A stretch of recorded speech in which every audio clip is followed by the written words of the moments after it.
Peace, audience. This is Adams Gerard, LA Ghetto Time News, bringing nothing but the facts. Panther Power. Man, it's been a long time since I've been talking to you viewers out there, my peeps out there. Just want to tell y'all, shalom, love, peace, and hair grease. You know how we get out? It's for the OGs, right? So, yeah, man, just been gone for a minute, man. Just applying myself to this technical age, man. Just been trying to advance the minds of our people, getting into technology, going to school to be technicians and things of that nature, you know, for the future. Because this world is going to be ran by robots. Plain and simple. Taxi drivers, a thing of the past. Cashiers, a thing of the past. Now somebody's going to be controlling the robot that's working at these places, right? So, to all my people out there, man, get into the new age. Don't be so rebellious. I mean, even the Black Panthers took commentary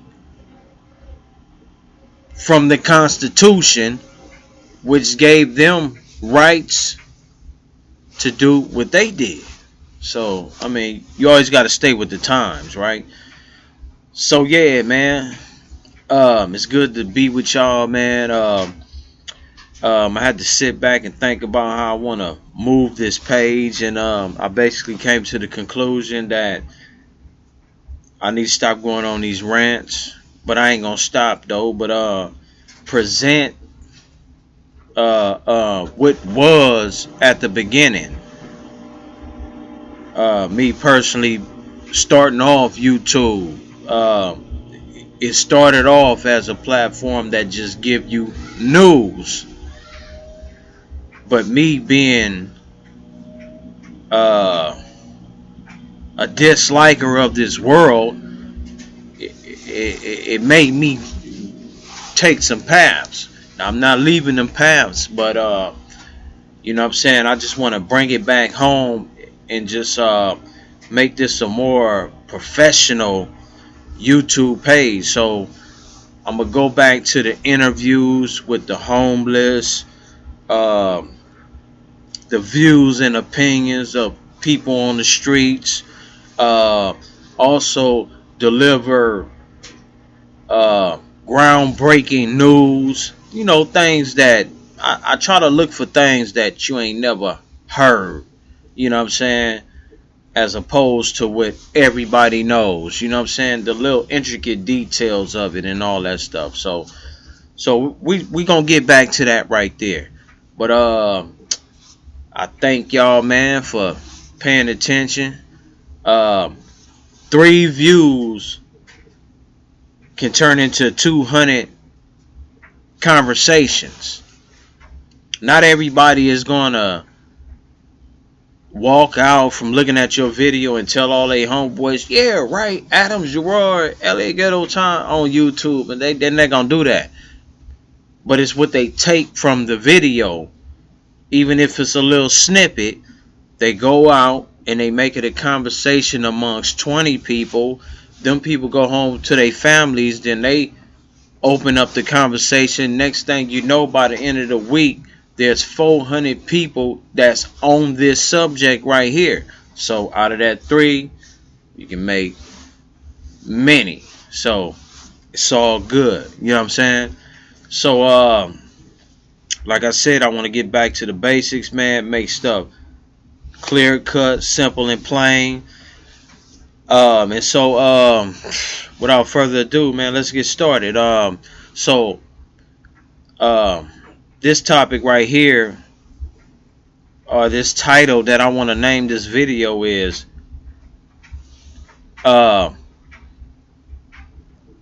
advancements in Christian theology. Advancements in Christian theology.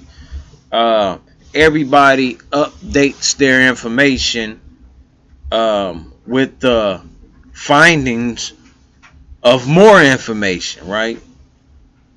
But it's something about that virgin birth that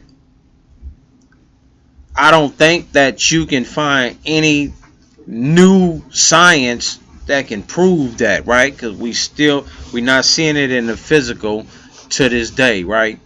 But Christians have unsurprisingly came up with a new method.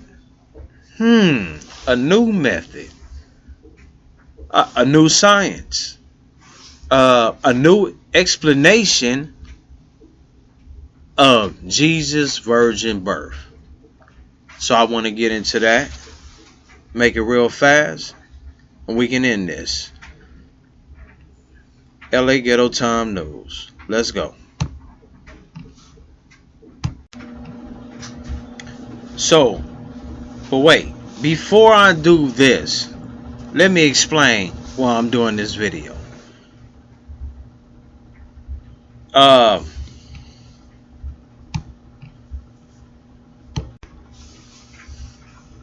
And this is to show the contradictions in Christianity.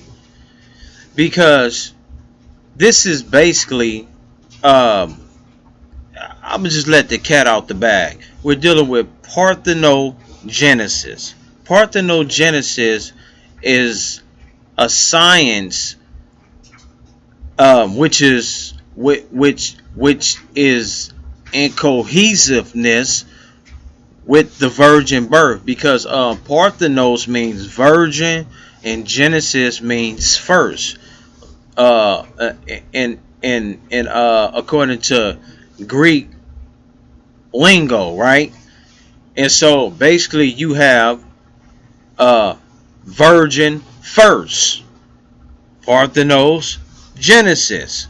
See, this coincides right with the first century fathers and on how they view Yeshua. But I'm going to show you just in a second, after we deal with this, the different type of Christianity sects that was around at that time, and they didn't believe all in the same thing. So we're going to show you the view that modern Christianity holds, and this philosophy or theology is part of the out of Africa theory. Wait a minute. So you have belief in the out of Africa theory to prove Parthenogenesis of what the out of Africa theory states, basically that mitochondrial Eve lived before haplogroup male Adam or Y. Which came first, the Y or the X? Big question, right? And so Christianity has came up with a modern day method to explain the virgin birth using the out of Africa theory. Wow, that's crazy right there. So let's deal with the doctrine, right? And so let me show you this video right here. Okay. Let me see if we still all in. Okay, I'm just trying to see if we still all in. Okay, now check this video out right here, and then we'll get back to it. Enough for me. For this to be a new computer, this show is going slow. Okay, let me see. So check this out. So giving you some basic scientific facts about Parthenogenesis.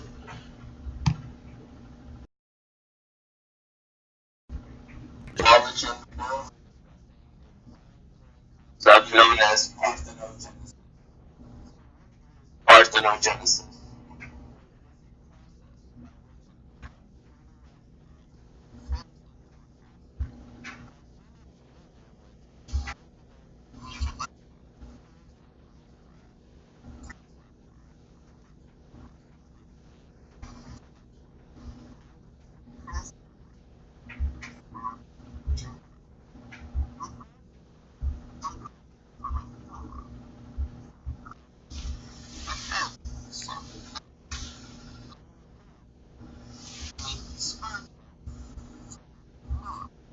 This is basic science.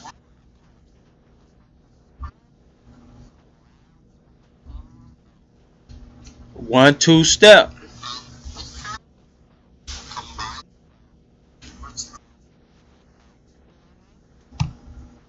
See, this is called the 1-2 step.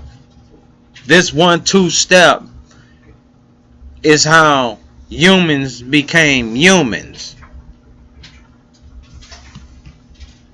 And these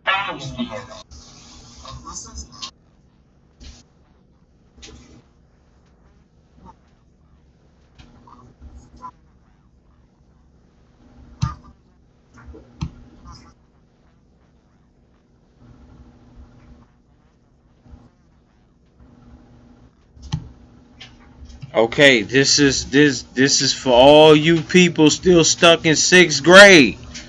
I'm trying to break it down in its simplest format for you guys. So, as you can see, audience, this is the new science of how to explain Jesus' virgin birth. But we ain't done. Let's continue.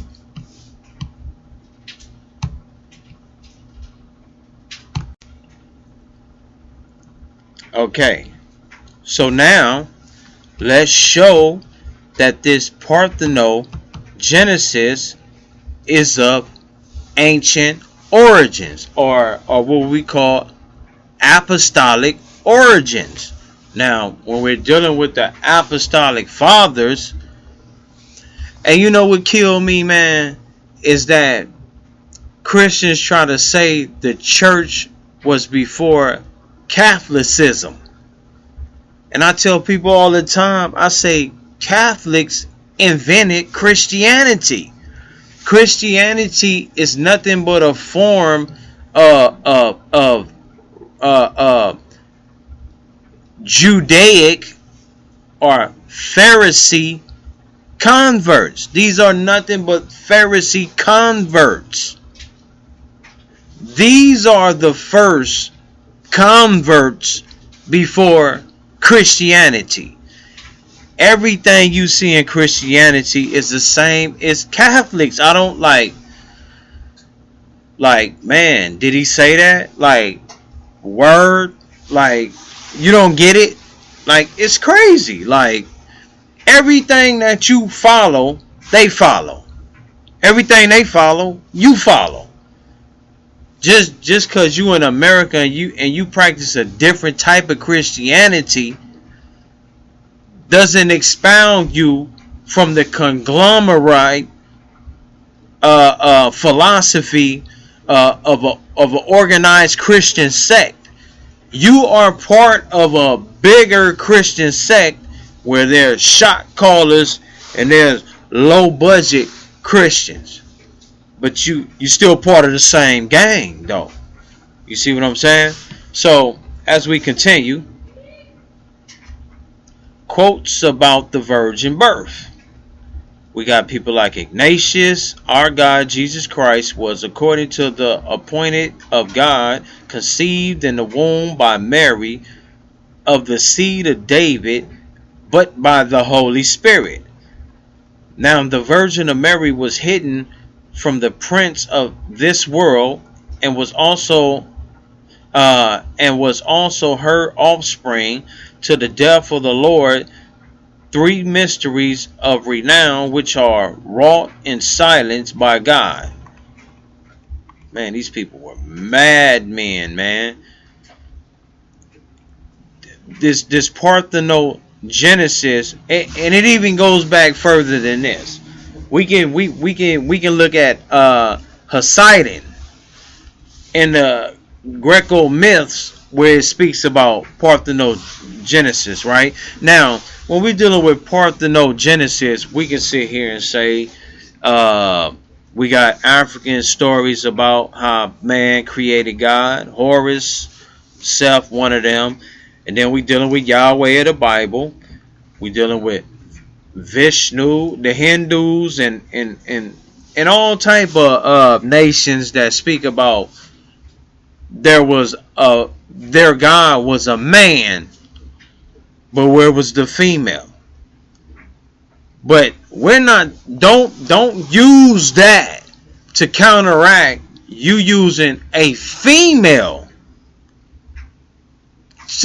using a female as somebody who didn't need sperm to create a human. I mean, the forces of balance is male. So, I mean, don't even try to just try to flip that around right there, because that don't carry no weight right there. We know that the elements, the forces are of strong nature. A male just means a dominant nature, and a female means the sensitive side of nature. We know that's what it means. So you can't hold that weight to a female having a Y and an X chromosome, because Parthenogenesis basically states that Mary had a Y and an X chromosome. And then you go on Google, they even make fun and say, was Mary a male? Man, things like this be going on, right?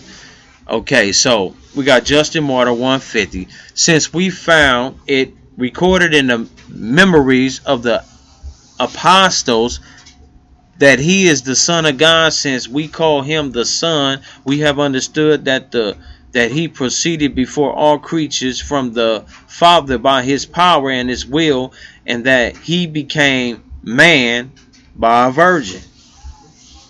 Okay?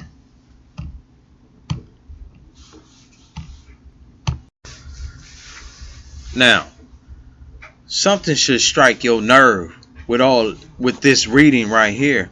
First of all, we see that it all comes from the European. They the ones that invented Parthenogenesis. It was already in their philosophy. Before Yeshua was even born, they was already believing in this concept. Now, this concept only comes from what you would call Africa. And I'm not saying Africa as a whole, but in certain tribes, like the Nile was a feminine deity that gave life to men out of the waters of Noon. So that was a woman producing you. But when you go into other parts of Africa, you see that it was a male that created humanity. And so if we're gonna try to figure out from, because we know they copied everybody's story, formulated it together, and by the time they came out the dark bronze, the dark ages, the late Bronze Age, they had a philosophy and everything. But if we go back before that, who were their teachers, right? And this goes into the whole thing about Indo-European, even going back, starting at R1 gene, no caste system. All of a sudden, from 7,000 to 3,000 BCE, we got millions of Europeans coming down this so-called Indo-European invasion. Like I mean, all the colored people just like disappeared. And so that whole conspiracy about there was no colored people in Turkey, and I'm going off the trail for a second because I think this is very important to establish that I'm gonna put it to you basically like this: in order for your race to be contemporary with history, you had to have been some type of racist. You had to been some type of segregationalist. You had to be some type of person that looked at your race and said, we're beautiful. And then you look at the other race and say, no, we ain't touching them. So this whole theory about Indo-European invasion and they brung the knowledge and the history down, that's a fabrication of the Enlightenment movement of the early 1900s or even the 1800s. This Enlightenment movement about the Caucasian race is pure and they beautiful and they must have been the first people on earth, and all of these things that come into play surrounding this whole theology, right?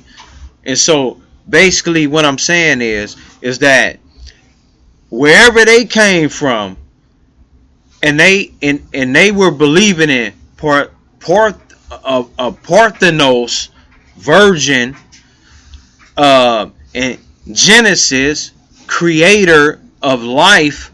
Either they got it from Africa or they got it from Neolithic times. But guess what? They ain't get that from first century or Torah following Hebrew Israelites. They ain't get it from there. Where did they get this information from, man? They didn't get it from us. And I'm going to show you why. So let's continue. So we got Justin Martyr. Let me make this fast as I can. I'm going to cut it real short. We got Irenaeus. Those who assert that he was a mere man begotten by Joseph began being ignorant of him who from the virgin is Emmanuel, deprived of his gift. Let me read that again. Irenaeus. This is a very important person because the next slide the next website we're gonna show you the other sect of Christians that was in opposition to what these guys were saying, and this guy was calling them people heresies.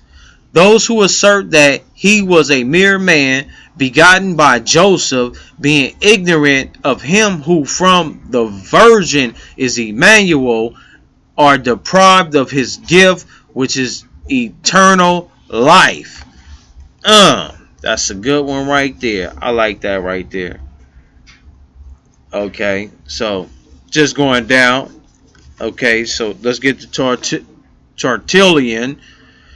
In the next quote, Tertullian speaks against those in the case Marcionites who denied that the Lord was ever born at all. That was a different Christian sect. All these so many Christian sects was around at that time fighting for who had the best knowledge, and we're dealing with a gang of Europeans basically calling the last descendants of what you would call Negro Israelites. And we can say Negro because when Muhammad stepped on the scene, we know these Jews were Negroes. We know they were Negroes because they turned into Moors. So, etc., right? So, I'm going to leave it at that. Now, let's jump to the next one right here. Now, let's get the opposing view.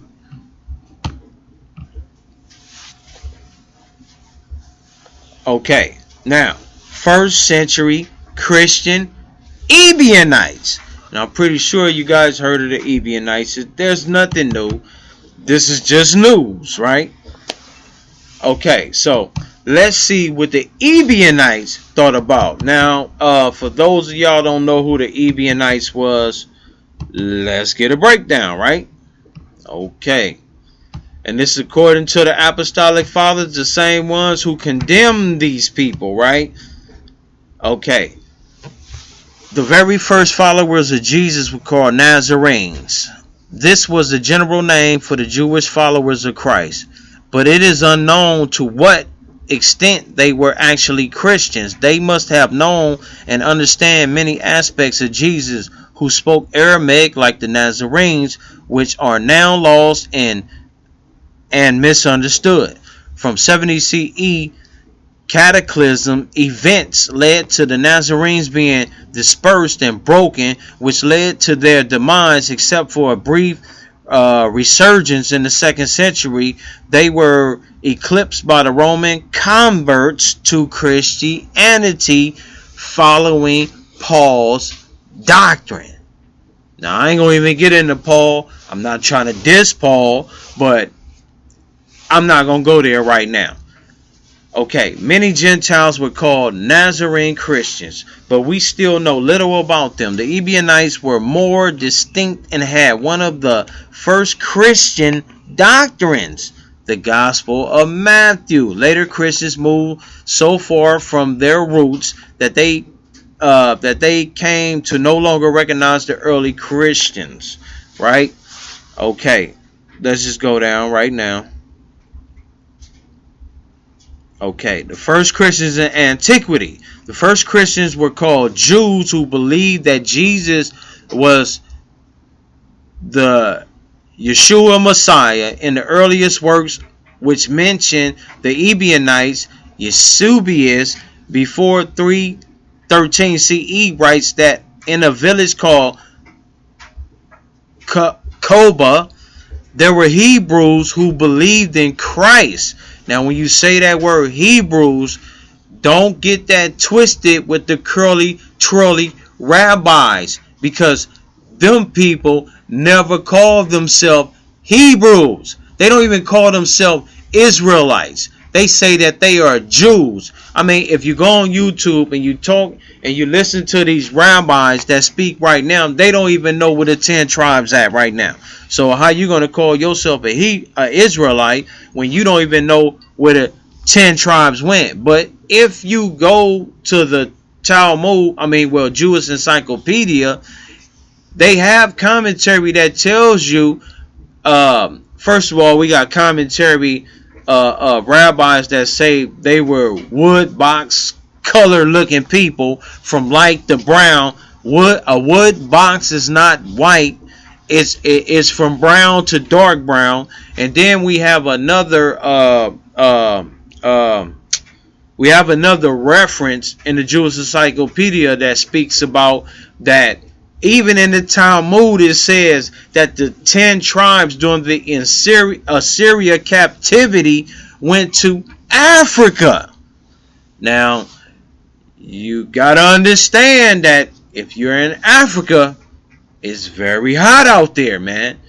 So, these are clear-cut references right here that you can't get past, because these are written by what you would call the European rabbis. These are not people of colored descent telling you that the 10 lost tribes were of colored descent. Wow. Okay? So, there were Hebrews who believed in Christ called Ebionites. They used an early Gospel of Matthew in their beliefs according with their earliest reports of the Gospel of Luke, Matthew, with the Jew prophecy, right? I don't want to get caught in that. Okay, let's go down, etc. on that. Okay. Now, Ebionite beliefs. These people, when you when you go into the other apostolic fathers' doctrine, they give you a clear cut they give you clear cut references telling you that these Ebionites came out the bark of a revolt. These were fighters that came out the bark of a revolt. So these were zealous Ebionites and had the earliest manuscripts or the earliest transcripts of what of not too long ago after the disciples, right? So Ebionite beliefs. Now, the Ebionite Christians believe that Jesus was the Messiah sent from the Jewish God to the Jewish people in fulfillment of the Jewish scriptures. They also believe that he belonged to a people of God. One needed to be Jewish. As a result, they insist on observing the Sabbath, keeping kosher, circumcising the males.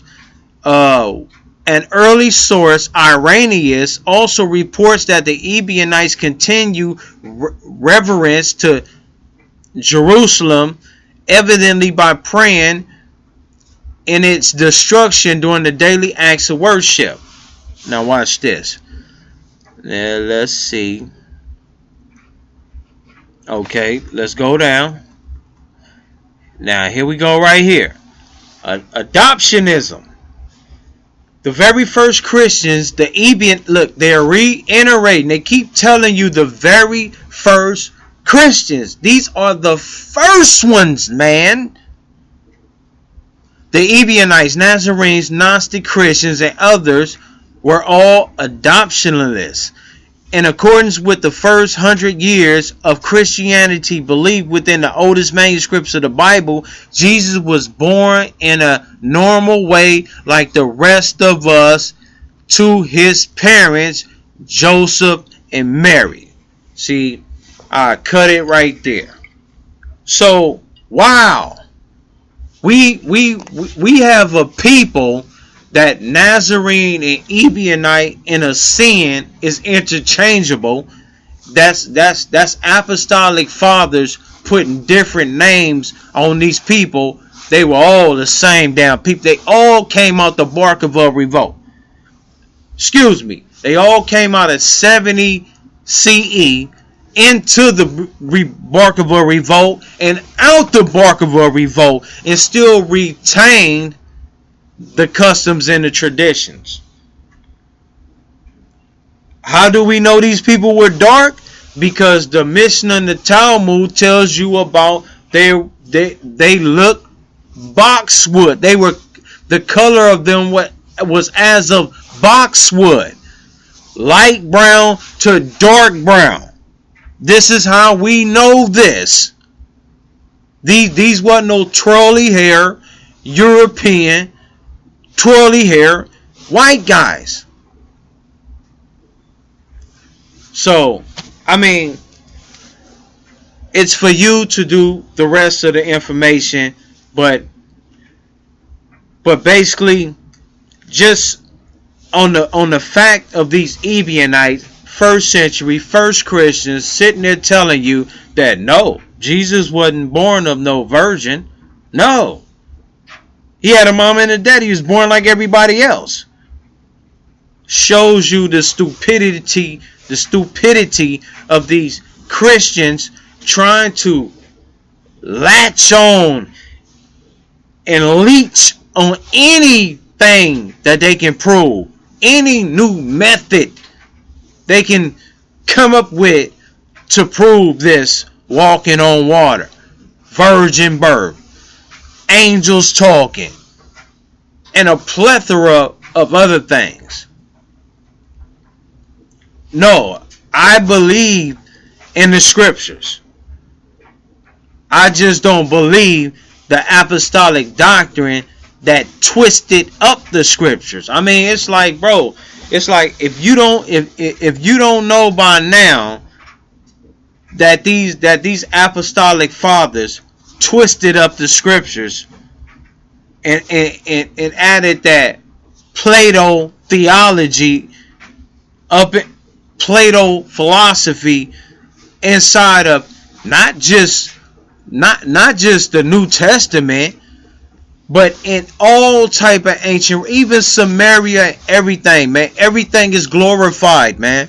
Everything is symbolic, but they made it physical. I mean, snake in the garden, apple, snake, apple, like they ate an apple. Like, come on now. When we go into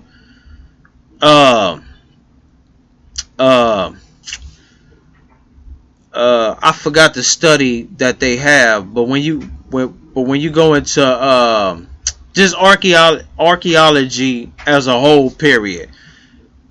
Well, what they found out is that wasn't no apple trees growing in the Levant and all that. They came from somewhere else and they grow there. It's a lot of fruits that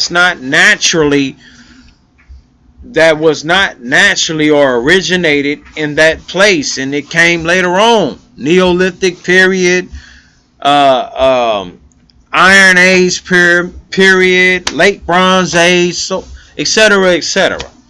So, I just had to feel. I just feel I had to just bring this out right here. Like I said, man, we just going to get back to the basics, man, and just show evidence, show proof, man.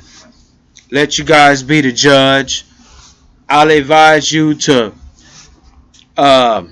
study Christology and study the Nazarenes and the Ebionites from the information that we have. See, these European guys, and you know what's funny about it is that when you go into the Jewish Talmud and all that stuff, let me let you know how biased they is, because when you go into the Jewish Talmud and all that, they have transitional words that would mean a Nazarene and all of that, but they not specific in describing the other people, the colored people, other than the two references that I gave you. That's funny. How in the Mishnah, the Talmud, the Gemara, and all that, they never describe the color of the people. They don't describe the Nazarenes. They don't talk about the disciples. They don't know nothing about nothing. What? They don't know nothing about nothing. But yet and still, these people got an oral tradition of saying Cain, Noah, and Adam and all of them was white, and then Noah had sex with animals before Eve came. That's why God brought Eve to him, because he was having sex with animals. He was pure and white, and this is according to the oral tradition. And then when we get into Noah's story, his sons and everybody was white, and then Ham got cursed with the dark skin. So you're racist. And let me remind you, these are oral traditions that goes back to you Christians say they was around at the time of Ezra coming out of the mountains, some Edomites or, and you know what's funny, man? The whole Gentile thing, right? When we look in the Old Testament, there were 7 nations that was Gentiles.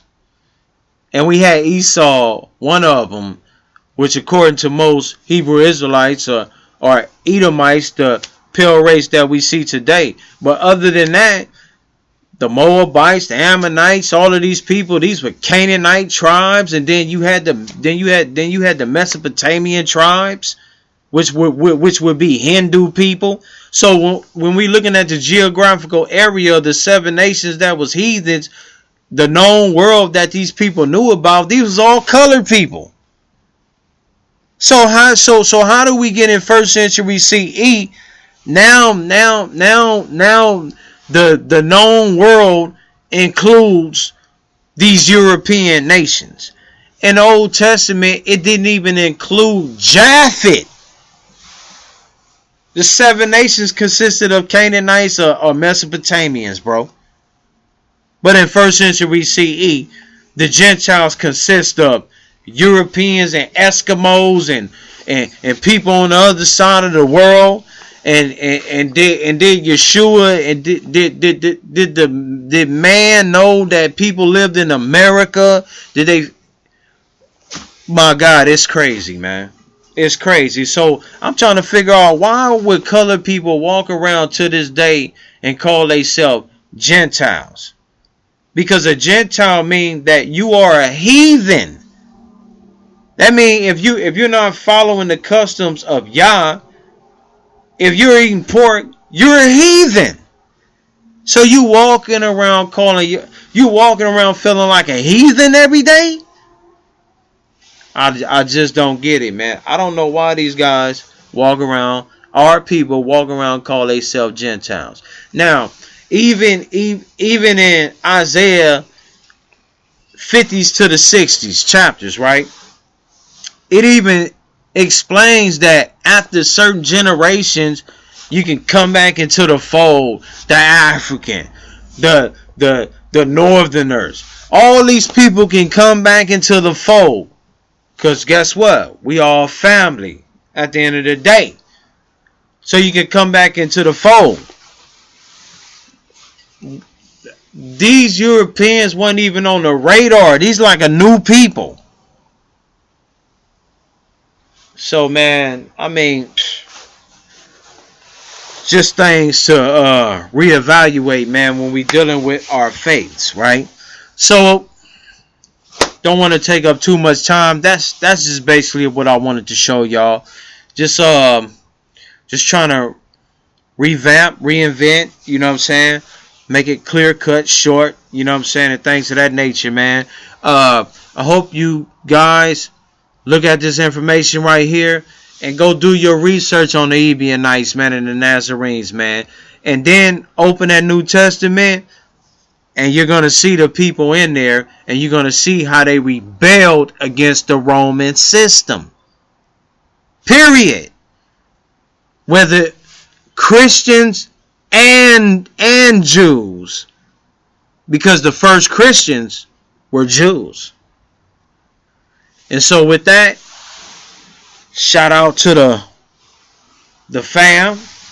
Love, peace, and hair grease. Keep some oil in your head. It's winter time right now. Stay with your families, man. Love each other, man. And let's progress, man. Peace.